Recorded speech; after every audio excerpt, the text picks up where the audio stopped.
Hello and welcome to Bags of Action. My name's Steve, my host is Pete. Hello. Hello. This episode, we are talking about A Good Day to Die Hard from 2013, the fifth and final film in the Die Hard franchise. Certainly so far. Yes, it is. We decided we'd run through the whole of the franchise and finish it off. And this is the last one that neither of us had seen before. We're talking about it. We haven't shared any notes or thoughts on what we think about it. We went into the film cold, and we'll go into this conversation equally cold. Yes. So it had been 6 years between the fourth and fifth movie. Wow. And 25 years from the original film to the fifth one. That's quite a long time. Yeah. Hence, Bruce Willis looks like he has a lot of mileage on his clock. So one of the writers is Skip Woods. And have you seen some of the things that he's written? Yes. Well, I remember that. I know the name Skip Woods. Back in the 90s, there was a film he wrote and directed called Thursday, which starred Thomas Jane and Aaron Eckhart. And I always get those two actors confused. So that confused me even more. They were in the film together. I haven't seen that one. Is it any good? It's one of those things. I liked it at the time, but I'm not going to get you to watch it with me because really they are. Yeah, but it was like quirky, kind of indie, kind of hitman-y drug dealer thing. It was all right. But he's done loads of other stuff like Swordfish and Hitman. I remember Wolverine film, Sabotage. He wrote the A-Team. Yeah, he wrote the A-Team, which I think we both enjoyed. Yeah, and he did Sabotage after this, which was awful. Yeah, I didn't make really awful. Yeah, I don't know. Made it to the end of Sabotage. It's the Arnie one where he's in that crew of DEA agents or something, and there's loads of really, really good actors in it, like Terrence Howard, Sam Worthington, Joe Manganiello. I can't remember the ladies. Josh Holloway's in it. The actress from The Killing, I can't remember her name. I'll think of it in a minute. She's in it as well, I think. And the film is awful, like just absolutely appallingly bad. But anyway. But we're talking about Good Day to Die Hard today. Yeah. That's okay. It's directed by John Moore, who hasn't done that many films. Actually, Behind Enemy Lines was the first his first feature. Okay. And he's done the Omen remake and also Max Payne. I haven't seen Max Payne, so computer game. No, I played the game, but I never saw the film either. So, right. Yeah. So this film is years later. It's, as you said, it's 25 years on from the original. And I think they're probably sticking to that timeline loosely in the film because in the fourth one, we saw Lucy McClane, played by Mary Elizabeth Winstead. And she's back in this briefly. Yes. And his son, Jack McClane, or John McClane Jr., if you like, is played by Courtney, Jai Courtney, who most recently you've seen as Captain Boomerang in the Suicide Squad films. Yes, and he's one of the few people that's gone over to the new Suicide Squad as well. He's maintained his role. That's right, yeah. And he was in Terminator Genesis, I think. Yes. Carl Reese. Yes, he was. Yes. No, that was Sam Worthing. No, wasn't Sam Worthington in the Genesis. I thought Jai Courtney was Carl Reese. Maybe I'm wrong. I'm going to look it up now. Terminator Genesis. So you've got to spell it with an I. Genesis. You are correct. He was Kyle Reese. I'm thinking of the other one, the one with Shouty Pants in, Terminator Salvation. Okay, yes. And Sam Worthington was in that as a sort of spoiler for everyone. A sort of Terminator type thing, but not really. But he was, but not really. Yeah. So anyway. Also in this, you've got obviously Bruce Willis, Sebastian Koch, who's in Homeland, the TV series. Mm-hmm. He's also in a film called Takedown, which is also known as Billionaire Ransom, which you probably haven't heard of, but I have because I worked on that film. Oh right, okay. So I was involved with that. Not many people have seen that movie. It's actually quite good. Cole Hauser is in it briefly. He is quite unrecognizable, but he was in it. And he's been in lots of things: Pitch Black, Olympus Has Fallen, Too Fast, Too Furious, all sorts. Well, loads of things. I recognised Amaury Nolasco, so he's from Prison Break. He played Sucrose in Prison Break, which I really enjoyed that, and he's really good in that. He's really, really good. And Like two really scenes in this. Yeah, there's quite a few people with very little to do in this movie. And I'm gonna try to say this lady's name correctly. Yulia Snigir, from The New Pope and Rasputin is in it. So there's quite a lot of kind of East European actors and German actors, because this film is set in Moscow. Yes, there's quite a lot of subtitles in this film too, more than I was expecting, to be honest. When it first started, and I knew that the film beforehand was set in Russia because we'd kind of had that on the trailer, I think. Yeah. But even so, there was a lot more kind of subtitles, which was unusual for an action film, an American action film, and the Bruce Willis one. So, yeah, and I think it's a start of the start. I mean, the film starts not like another well, you don't see McClane for quite a while. No. You're kind of getting all this background on the kind of main characters and this kind of thing that's going on in Russia between the politician and this other guy. That's about all I know. The rebel. Yeah, he's a rebel. And kind of the political intrigue kind of, and it felt like kind of background, but then it came a lot more central. And then it's very odd because I don't know. I think we've talked before, haven't we, about how the first film is in a building, second film's in an airport, third film running around the city, fourth film they start going even further. Now they're in a whole other continent. Yes, that is a big step, and I think the challenge of this film as well is the premise. It's we've never seen his son before. I don't think, or maybe in the first film there were two kids running around when their phone was being answered. Yeah. So we've got to know the daughter a little bit in the last film, and I said he's got a grown-up son. Okay, and so he goes off. He's in Moscow, and so he goes off to see him, and then we find out he's kind of a CIA agent. Well, so the reason he goes to see him, let's be clear. So there's all this political stuff, and we see Jay Courtney as Jack running around doing stuff. And then it all goes wrong and he gets arrested and he's on trial. He's going to be put on trial for murder or attempted murder. And that's why Bruce Willis gets the information from his friend, another cop who says, and he's like, who is this guy? Is he worth it? And he goes, yeah. And he goes, because he's my son. Like, oh, right. Oh, so he goes to Russia to kind of find out what's going on with his son and rescue him, or at least try and understand what's going on. And when he gets there, he sees his son being taken into the courthouse surrounded by the media, and because the person that he's been involved with is this kind of rebel and an attempted assassination on, the government, all this sort of stuff. So it's very high political stuff. And it's very convoluted because he's done this assassination while speaking Russian and acting like he is obviously very deep undercover. Yeah. In order to be arrested, to be in the right place, to be on trial at the right day at the same time as the rebel guy. Is that? Yeah. Which straight away, it's like, that seems really convoluted to me. I don't know about you, but that just felt like a real kind of one extra plot element too much. And it doesn't help this Die Hard in ways. Like, these are things you can probably go, oh yeah, okay. In a film about this guy who's doing this thing undercover, but it's like, I've got to buy that. And also, here comes McClane. And then, I don't know about you, but they've made McClane into like the comedy sidekick. Yeah. And it's really odd. There's a lot of jokes about his age. Yep. Like people calling him granddad and stuff. Yep. And he really irritated me. He kept saying, I'm on vacation. It's like, no, you're not. You've come to rescue your son. You're not on vacation. This isn't Clerks. It's not like, I'm not supposed to be here today. It was a really weird kind of, and I think on about the seventh time he said it, I'm like, am I supposed to find this? Was there a point that I was supposed to find this funny? Was that a joke?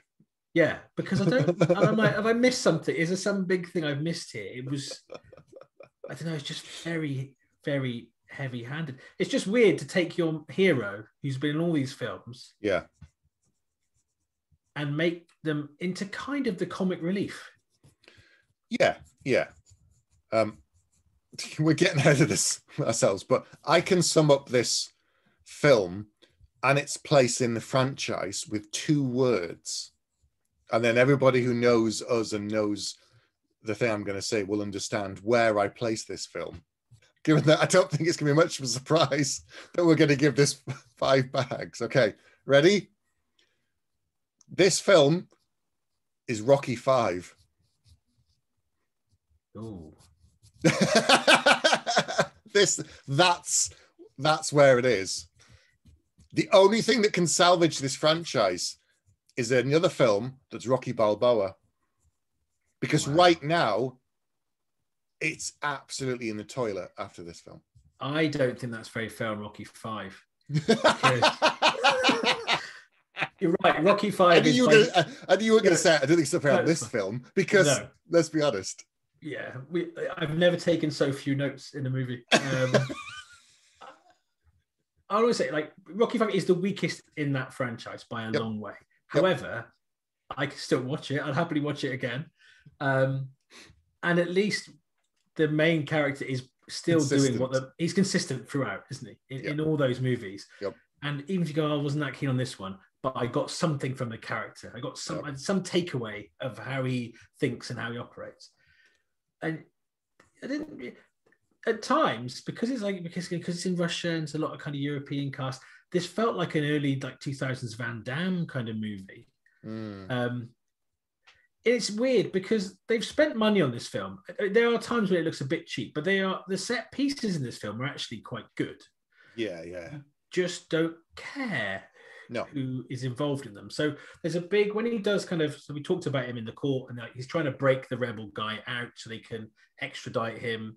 And that whole sequence, although you don't really know who anyone is and don't really care who anyone is, apart from McClane driving an armored vehicle behind them.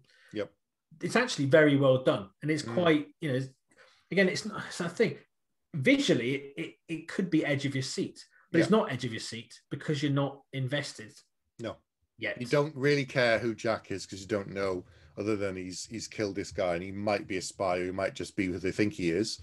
McClane's being really annoying because he tries to talk to his son and his son drives off. And his excuse for, well, we haven't finished talking yet. And he just gets in a car and follows him. It's like they were standing in a park and his son's just walked away and he's just walked after him. But what he's actually done is, in a foreign country, stolen a vehicle, barreled down a motorway after his son, who's driving a stolen vehicle or something, being chased by an armored vehicle. And it's like he can't see the armored vehicle. It's like he's just pretending that his son's walking away. I'm thinking, hang on, you can see the maniacs going after him with the guns. You've seen all of this. Why is he treating it like him and his son are just having an argument and his son's walked away? It was so inconsistent that it didn't make any sense. And I just thought, what? And then it gets worse because after he's crashed that initial little kind of Tonka truck thing that he's in, he steals a guy's car. Like just some guy driving down the motorway. McClane gets in front of him and eventually gets one guy to stop his car, and he kicks the guy out of his own car. And then when he yells something at him in Russian, he's pretty racist. Like he says, "Oh, I don't speak that nonsense," or something like that. And you're like, "I beg your pardon?" And he just steals this guy's car and drives off. And I'm thinking, okay, so now that's 2 vehicles you've now stolen. You've destroyed one of them. You've driven away from a crime scene because you crashed a car. You've just stolen another car. You've assaulted this guy, and he's the hero. And there's potential for this to be an international incident. This random old bald American man is just, as far as anyone else is concerned, it's just wreaking havoc. Yeah, for no reason. The police never turn up. They never come after him. They never try and arrest him. There's no kind of detective going, wait, so who's the American? What's going on? None of it. One of the things that works in the other movies is there is another cop or someone for him to bounce off, to go, I don't do things the way you do them. This could have been a perfect opportunity for him and a Russian cop to have red heat. Yeah, a red heat equivalent, to be like, no, I do it my way, do it your way. That would have been far more interesting than him just running around behind his son. Yeah. It would have. This is a flip on red heat. This is American working in Russian with a Russian, as opposed to, it was James Belushi and Arnie. And he said, that's not how we do it in the Soviet Union. And then James Belushi's like, well, this is how we do it over here. And it's the complete flip of that. That could have been really interesting. Yeah. But no. And they could have still built that in here, because I say all these ones in the past are based on an ensemble cast, on lots of really interesting characters. Here, it's a lot more kind of straight up in terms of the characterization. It's like the stuff between him and his son is the most obvious thing. You know where it's going, because the stuff you just talked about, again, essentially McClane ruins the plan. Yep. He basically ruins the plan. And then it's almost like the message of the film is, you shouldn't have a plan, because it's better not to have a plan. Be like, and I think that's the idea is supposed to be, your son is annoying and modern and he plans stuff. Yep. But when it goes wrong, he thinks it's because it wasn't a plan. Actually, you should be a cowboy. You should be a cowboy. Yippee-ki-yay. You should be a cowboy like your father. And then when we're cowboys together, everything works out okay because of luck, machismo, and Americanness. And that makes this film feel more dated than the one from 25 years before. It's true. It's true. Like if he'd done this first accident and then he got arrested by a cop and then his son's gone off and he doesn't know what's going on and he kind of explains to the cop what's been happening, and they'd probably work with him for two reasons. Not because he says who he is and because he's so great. They'd be like, this guy has a connection to this other American agent who's killed this thing. We can use John to get to the other guy. So let's play along, pretend he's important, make him feel special, and use him to get to the truth of what's going on and find out this other guy. And because he is this kind of bumbling comic relief, they could massively underestimate him. But actually, he's obviously really resourceful based on what's happening in the other films. We've just written a far superior version of this film. In 5 minutes, we've come up with a better version of this film than the one we are forced to watch. Forced ourselves to watch. We've forced ourselves to watch. It's because like there's a twist, but it's not a difficult one to work out. No. You don't really get the dynamic between the rebel and his daughter that well. Everything feels a little bit one-dimensional to me. And like I say, there are some really good set pieces. There's some good sort of chases and the usual swinging out of a window and swinging back into a window and back out again of a window and big explosions and stuff. But I don't know, it's really weird. And like you say, the couple of the most interesting actors pop up and you go, oh, cool, they're in it. And oh, no, they've gone. Yeah. Oh, no, never mind. It's just, which for a film where it's worked before, they've had these people you didn't really know, or lots of familiar faces, and build this cast around Bruce Willis. Here, it's like, again, it feels like a much lower budget thing. Like, it's like, well, we'll have a few people, that'll do. Yeah. I would love to know more about how this film was, what the process was of getting it greenlit, getting it written, what decisions they had to make, because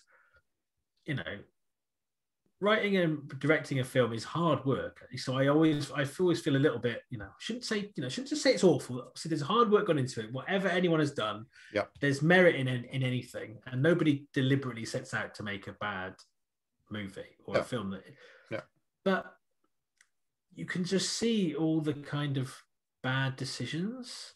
It starts with the script. We always say this. It goes back to this script. You look at the bad jokes. You look at the awful puns. You look at the racism in this film. You look at the kind of he completely ignores all the rules and stuff. Like even in the third one, where he starts kicking off and starts doing things like the guy who's in charge of the local police at the airport says, you can't just do whatever you want. Sorry, the third one, can't even remember.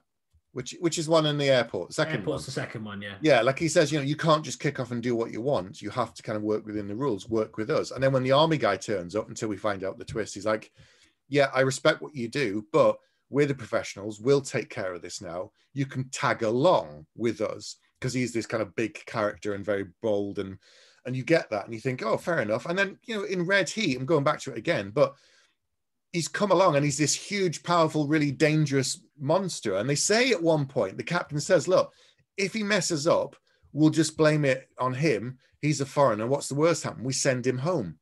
That's it. And then we get out of it. And like, yeah, all right, go with it. Just here, you've got the complete opposite. He runs around, does whatever he wants, steals cars, kills people, assaults people, says terrible things, does terrible things, kills so many people. There's no repercussions. There's no kind of payback apart from, other people around him die all the time. And it just goes on and on and on. And I know he's supposed to be this one-man army. That's how it was from the beginning. But the level of invulnerability in this film is insane. So off the charts compared to any of the previous ones. And it must be genetic because his son is equally the same. Yeah. So let's talk about that. So it begins with the fact that he has 2 car crashes and he gets out of them completely fine, walks away from them. Then what's the next really bad thing? Oh, when they're in the building and they go through several floors. Oh, yeah. That was ridiculous. That was like, I'm watching your back being broken before my eyes. Oh, and again. Oh, and you may now be dead. Yeah, down a pipe that's shot and through this thing and all the way down through several floors and all of that. And then towards the end of the film, they go through more floors and then land in the pool. And I'm like, well, they'd be dead. They'd be dead 100 times over by now. And even with suspension of disbelief for that it's John McClane, he can do whatever he wants. I didn't buy any of it. It's almost like the level of things he survives in each film get higher as the level of characterization of him gets lower. True. So it's almost like maybe it's his brain cells being destroyed by all these accidents. That is possible. He gets thicker skin as he loses more brain cells. Yeah. An interesting ratio. I don't know what the ratio is there. But it's that, and I think as well, if you're watching a film where you're really invested in the characters, and they do, in most action films, you look at it, back in the day, the old car, jump the car and land and then keep driving and stuff. Yeah. You go, you suspend your disbelief, but it's very hard to suspend your disbelief when the other things aren't really holding your interest or.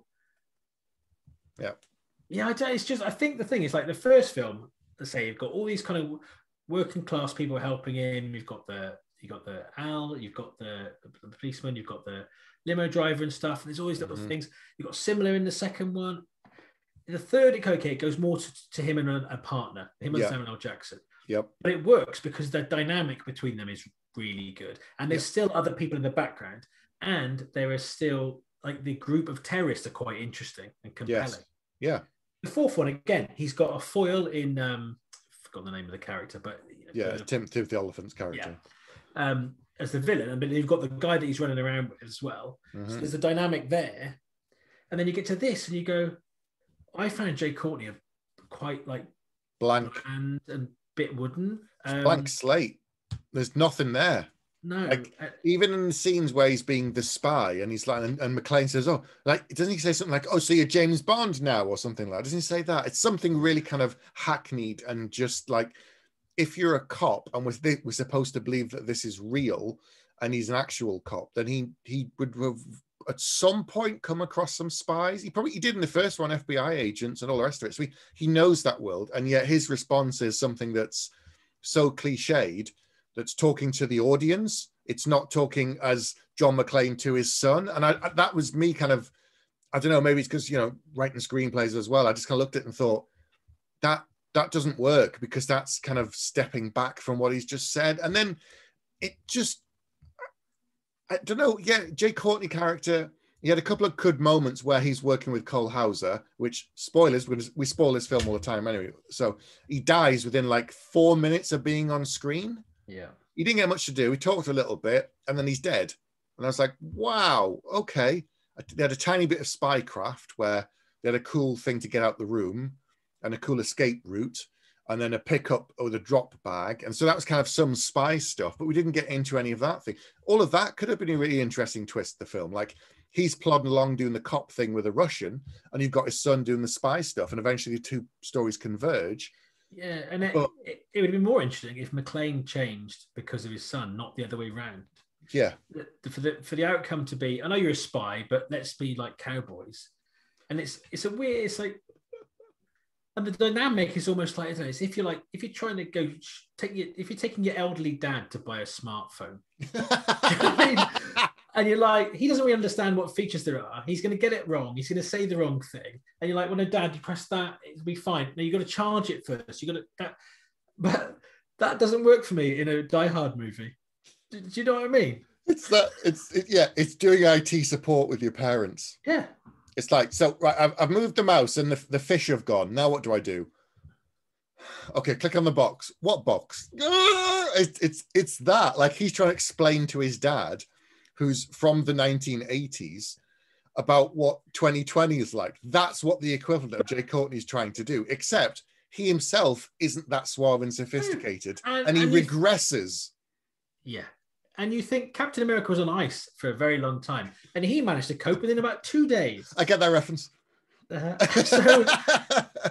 So it's like, it's almost like, oh, you probably haven't seen the other 4 films, but like, this is an old man. So let's lean into the fact he's an old man. It's like, no, he's a really experienced policeman that's still working. It doesn't really make any sense to me. I'll tell you one thing I did like. One moment of one scene that I did like was the go to Chernobyl, which he didn't know what Chernobyl was. So again, I can understand. Was it the son who didn't know, or probably McClane? I think McClane didn't know, and it's like the biggest news story of the 80s. Yeah. If our whole premise is you're someone from the 80s who doesn't understand modern times, you know what Chernobyl is. Yeah.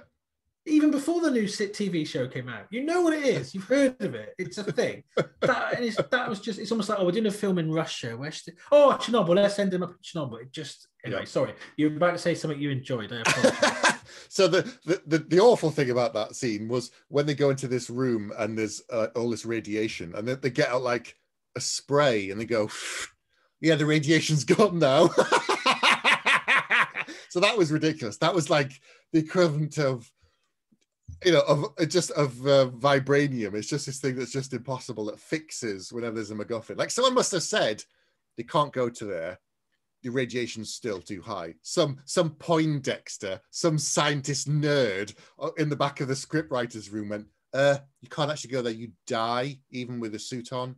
You can only go in for a couple of minutes. Oh, we'll have some sort of spray that'll fix the radiation. Anyway, the thing I liked, apart from that, which was awful, was when they go to the vault, because that was quite cool. So he goes to this initial vault, and they're all going for this file. It's this file. They keep talking about the file that's got information that's going to bring down this other guy who's in charge of the government. And you think, oh, political twist, and okay. And now he's doing it with his daughter, and together they're going to take it down. Then he gets out this weird, cool key and puts it in the lock and opens it, and the whole vault kind of opens up instead of just one tiny little security deposit box thing, which is I thought it was going to be. It opens out, and they go into another vault within the vault that's got hundreds and hundreds of these containers of uranium, enough for kind of nuclear weapons, and that's what it was actually all about. And that's one thing that is in keeping with other films, is that somebody mysterious and European is doing a thing, but it's not the thing you think they're doing. It's another thing below that thing, which is worse than the thing. They've again. I think in the last film we talked about the Die Hard tick sheet. On the Die Hard tick sheet, those things are in there, as is McClane swinging out of a building and back in again. That's in there. Yep. We did fall into a swimming pool, and in the first one, he fell into kind of like a pond. In the first film, so. And he stood in a fountain in the third one. But it's just, I struggled with this film. I got half an hour in, and I just thought, this is really, really not well done. They've just really kind of, I don't know who said, we'll definitely go for this one. Maybe he just got into his phase at this point where he was like, let's just do it. Because when was this around? When did Expendables come out? Is it around the same time as the first Expendables? Oh, let's have a look. Expendables was 2010. 3 years later. 3 years after the Expendables. So wow. Probably at the start of his downward slope to 5-minute cameos in films for a lot. Expendables 2 was 2012. Wow, okay. And that was his last one, wasn't it? 3 was 2014. And he wasn't in 3, was he? Because he wanted too much money. Yeah, so this is kind of on the downward slope. This is right in that key spot of, I'm just in it for the money, and I don't know, divorce money or whatever to pay off, or alimony. Is that what they say? Alimony. I've heard that. Alimony. Yes, alimony. Yeah. It's just the thing is, even though the script was terrible, even though the character was a horrible person, and I didn't really want McClane to do well because I didn't like his character, he actually did a bit more in this film than I've seen him do in other films. Maybe it's just because the director was able to get stuff out of him, or maybe it's because he was the lead and it's his franchise. I don't know, but he actually seemed to commit more to this. But he was almost committing, though, to me, to like a parody version of the character he played in the past. It still didn't feel... Yeah. And you'd think, if you're the person who's played that character for 25 years, you know that role better than this new director. Yep. So you'd think you'll be going... And from what I gather from reading about Bruce Willis, he's not going to... he's going to say what he thinks. Yep. And you'd think he'd be like, well, actually, no, I don't think my character would quite do it like this. We should do this. But it didn't... I don't know. It's difficult. I think... Other franchises, we talked about Rocky, and you can talk about things like, I don't know, Lethal Weapon. So how many Lethal Weapons are there? 4? Yep.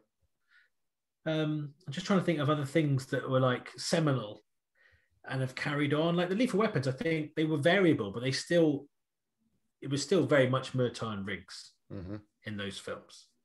Yeah. I think other franchises either call it quits at the right time, they reboot it completely. Yep. Or they keep the characters consistent. It's almost like it's a slightly embarrassing footnote. Really? Yeah. Yeah. And I'm just thinking, like, first film, one of the all-time classics, always in the top like 2 or 3 of all-time action movies. Yeah. Second one, not everyone likes it, but I think both said that it's not as iconic as the first one, but it's on a par, quality-wise. Third one, a lot of people like a lot. I know a lot of people actually it's their favorite of the franchise. I'm a little bit lukewarm on it, but it's still kind of up there. And then the fourth one, I think we thought was better than we remembered it from back in the day. Yeah. Had lots of things wrong with it, but had some good things in it too. And then there's this one. Which is, some people said they got 20 minutes in and just stopped when we said we were watching I saw this. you put on Twitter, and then people were like 10 minutes, 20 minutes. It's like literally a list of people how long they managed to watch it for. And it's I think if we didn't do this show and I just thought, I might watch the 5th Die Hard, I probably would have been the same, because part of me would rather pretend it didn't exist than go, this is what McClane's doing now. And I find it very hard. People go, well, it doesn't matter if you didn't like that one. You've got the other films in the series, or it doesn't matter if it wasn't like the book. You've still got the book. It's like, I know what you're saying, but I can't wipe my mind. I'm not Men in Black. Yeah. It's still in my mind. If I think about McClane, this film now will still be in that thought process. Yeah, like I insist there's only one Matrix film, but in the back of my mind, the other 2 disasters are still there, and now they're going to do another one. So an attempt to salvage, I guess, or bring, make more money. But I don't know. The first one, as you said, is seminal. It's 25 years on, and it spawned a whole bunch of things. And in some ways, it was a little bit, not a derivative, but a copy of things like, Towering Inferno and other things. It's not a direct correlation, but there's similarities. And we know that the original Die Hard then did the same thing. Other people then copied him, the way he was doing it. A man on a man on a plane, a man on a boat, whatever it might be, one-man army, and it did lots of them. And even very recently, you had things like Skyscraper, which was the Dwayne The Rock Johnson one, which is a man in a very tall building, very advanced technology, and he's going to rescue his wife and daughter and son, I think. Yeah, it's almost a family version of Die Hard meets Tower Inferno, because the building is on fire for a lot of the film. And it works really well, and it's really, really good. I wish that this one had almost been a return to form in terms of you kind of looped back round, and if this was the last one, it almost goes back to that thing of he's stuck in a building again, and it's something a bit different. But you've moved it on. Yeah. They do an old man, a Logan. They do a Logan version of this. Yeah, where he is the old man, but you treat him as such, but you also give it a bit of heart, like you had in the first film. I'd rather have seen McClane in a wheelchair being brought out as an advisor to someone else who's in the building and talking them through it. Yeah. I think. Because at least it would feel like something that might have happened to that person. Because he's, we know his body's shot from all the other films, so him being in a wheelchair makes sense. And, it would. And rather than him keep getting in these situations, maybe it's like, because he'd even say, "You're always in the wrong place." Wrong time. How happened to the same guy? Well, it couldn't. So actually, but you could be an advisor for situations like these really difficult hostage situations. Because I don't buy that in every film, more and more people think that he's shit. Because he's actually, he's done some quite impressive things. He's done some things that, even just falling through a couple of buildings is impressive. The rest of it is just. I find it very strange, and maybe it's just because the way the world has gone is like films need to be a bit darker, needs to be more of an underbelly, needs to be a darker side to it. Maybe that's it, but it's like every film he becomes less respected than in the one before, and less likable a character, and you don't root for him. It's like a reverse arc. Whereas, like, again, I'm gonna go back to Lethal Weapon. It's like Murtaugh learns to take more risks. Riggs becomes more adjusted and kind of more of a people person. Yep. And that happens over the course of the 4 films. And it's but what is McClane's arc? I don't know. He tries to get his wife back. The first film he kind of does. Well done. Second film, he kind of doesn't. Third film, she's not really around anymore. 4th film, don't forget you got a daughter. 5th film, and a son. Yeah. It's like an Australian soap where they go, oh, Charlene and Jason or whatever have left. Who's moved in next door? Oh, it's their cousin. Everyone, it's like, Die Hard 6, McClane's cousin, who's a comedy sidekick. They just expand the family tree off camera just to give them someone to come in to go, yeah, you don't know this person, but they know another person you do know. So let's pretend. It's like when your mum goes, so-and-so's neighbours, friends, aunties, well, their dog has died. And I'm like, and you're like, who is that I know person? the neighbour, but I don't know any of the other people connected. Do you know the next one's going to be? Rob Schneider, who's McClane's cousin. Wow. How bad. That's kind of the first Dredd film bad. Wow.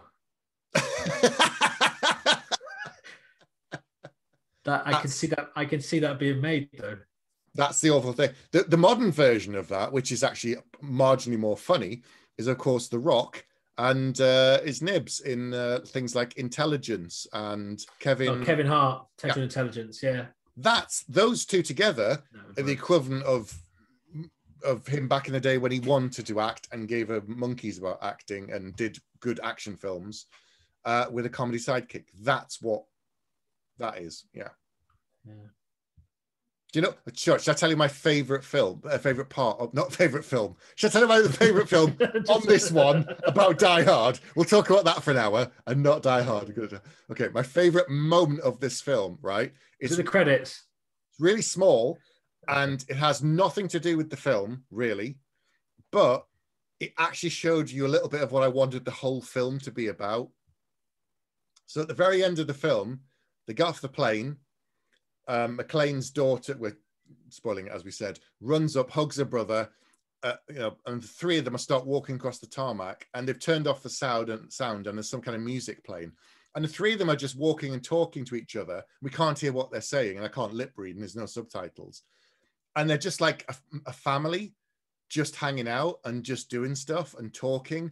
And she says something, and then he says something, and they kind of laugh and pointing and this, that, And it's this moment where it's just the 3 actors hanging out. They probably said, oh, just ad lib and walk and talk. And it feels more real than the entire film, their relationship in that minute before the credits roll. That's the best thing about this whole film. Because even in the car when she says, like, he's about to go off to Russia and she says, I think she says, I love you, Dad. And he's kind of like, yeah. And then she gives him a kiss on the cheek and he's like, okay, bye. But again, like in the 4th one, they shoehorned in she's not using his surname, just like his wife in the first one. Yeah. Tick. And then this one, it's like he won't call him Dad, he calls him John. Yeah. And you're like, okay, I know full well at the end of this film, he's going to call him Dad. Yeah. And I'm not going to care. It's just, yeah. This feels like if you fed a map of an A to Z of Moscow and all the Die Hard films into artificial intelligence, this is the script it would write. No, because the dialogue's terrible. It would do better. True. Like they have the random laughing at a henchman scene for no reason to buy time. I was just like, why are they laughing? And now why is the henchman laughing at them laughing? What's funny? Why is that funny? What's going on? And it was all just so he could buy time to cut through his thing with the knife. And whereas in the other films, he does use humor in that way, but he does it by saying something really clever or really cutting funny, or witty. Not.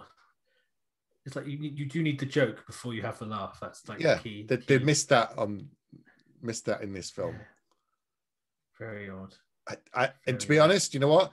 I'm kind of running out of things to say about this film. I've never written so few notes. But which is weird, really. I guess when we first did the show, we used to go beat by beat through the whole thing. But I think it's just.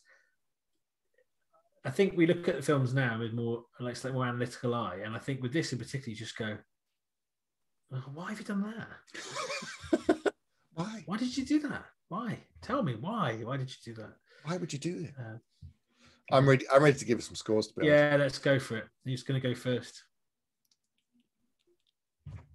Who wants to go first? Oh, go on, I'll go first. Right. Okay. All right, then. Go on then. So. Go on. I like the first Die Hard film. I like the second Die Hard film. I like the third Die Hard film. I quite like the fourth Die Hard film. I did not like this film very much. What did we give Die Hard for? I can't remember. I think I gave it a 3. I think we both gave it a 3. I think so, yeah. So I've thought long and hard about this. Yep. Long and die hard about this.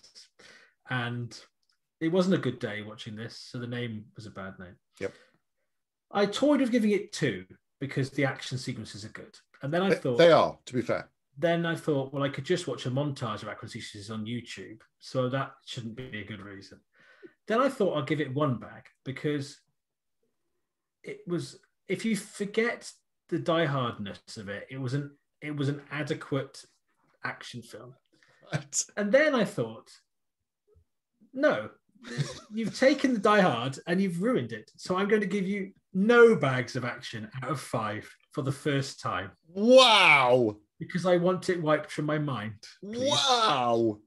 What? I don't think have we ever given a film 0? No, and I've seen some absolute tosh.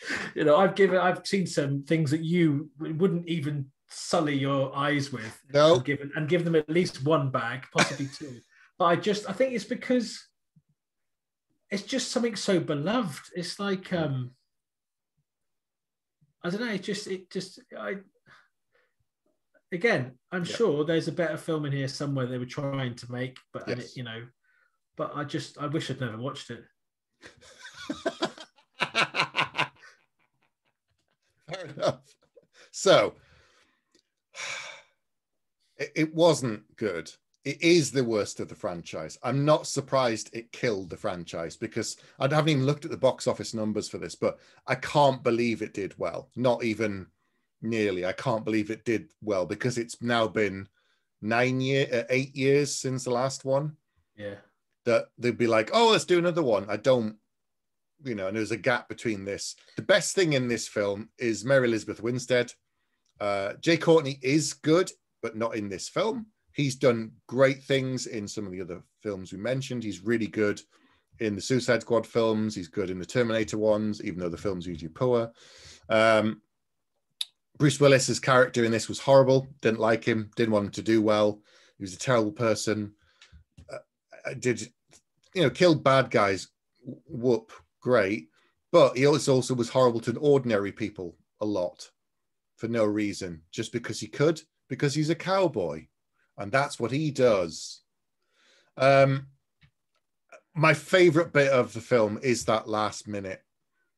And also the fact that it's a startling, shocking revelation as well, because it has no dialogue either that we can hear. That's what I thought about most of the script. You'd like to have seen Die Hard, the silent movie. I'm going to put that minute on a loop. Can someone do it for me, please? Just put that minute on a loop for 1 hour and 38 minutes, because that's the runtime of this film. And I can just watch them walk and talk and laugh and smile like ordinary people. Maybe the three actors were just talking. They didn't realize the cameras were still rolling. They said, just walk across there and we'll film you. They hadn't realized they were still talking. You know, anyway, it was bad. It was, I wish they do another one only so that this isn't the sour taste left in our mouth, that they do a Logan, they do a Rocky Balboa, so that they close it off in a way that makes you go, if they never do another one, I've had a brilliant ending to this franchise. The fact that they came back and did Creed and all the rest of it is by the by. You know, I kind of say, oh, we're going to bring the X-Men into the Marvel films, doing stuff like, well, okay, but I never want to see another X-Men film with Wolverine in. After Logan, I'd be like, anyway, so the same way. I'm giving it one bag. Oh, very generous. And as I said, as you said, that's being generous, because it is a shockingly bad film. And people go, oh, it's so great, so bad, it's worth watching. No, it's not. We only did it because we said we're going to finish the franchise, but I would have stopped as well, and then read the summary on like IMDb or Wikipedia, and that would have been enough for me. So, and quite often with films that I am like on a 2 or a 1 bag, and like I'm not enjoying it much, the final act usually does something that makes me go, oh, maybe I underestimated this film, and then you get that rush of endorphins of enjoying the end. Yep. And probably that usually gives the film an extra bag. Yep. For me, that's usually a tipping point to 1 and a 2 or 2 and a 3. A 0 and a 1. That's got to be our lowest combined score. One bag. It definitely is. Because we've never given a 0 before. Not even on our 5-minute review, we've never given a 0 before. No. So I'm not even sure if we're allowed. I never checked. I never checked you. I haven't read the article. I'll send you the document. I'll send you the PDF. Okay. I know we can't. I know I could have given it just half a bag, but we don't do half. No, that's in the rules, Pete. You know that rule. That's in the rules. I thought, well, I'm going to have to round down. Wow. Yeah. So, have you seen Nilpot? Have you seen A Good Day to Die Hard out there? And what did you think of it? And how much did you hate it? I'm guessing no one loved this film, to be honest. I can't see anyone going, that's my favorite Die Hard film, like ever. Can't see anybody saying that. Maybe the people who made it. That's about it. I don't think they're going to watch or email us, but get in touch and let us know. You can email us. You can find us on Twitter. Come join the Facebook group and talk to us there about this film and all the other films. Don't forget to check out our YouTube channel, of course. We have weekly reviews, 5-minute reviews on there, as well as our video of like this one, of our longer, full-length video episodes that we and the occasional interview with some special guests. Yes, like, I don't know, Michael Ironside to celebrate the 30th anniversary of Total Recall. Yes, that Michael Ironside. And writer-director Gavin Rothery to talk about his recent movie. Exactly. See, so we might get some more brilliant interviews in the future, but go and subscribe to our YouTube channel. Thanks very much. Yeah. All right, Pete, wrap us up. Thank you very much for listening or watching, if indeed you still are. Good night. Good night.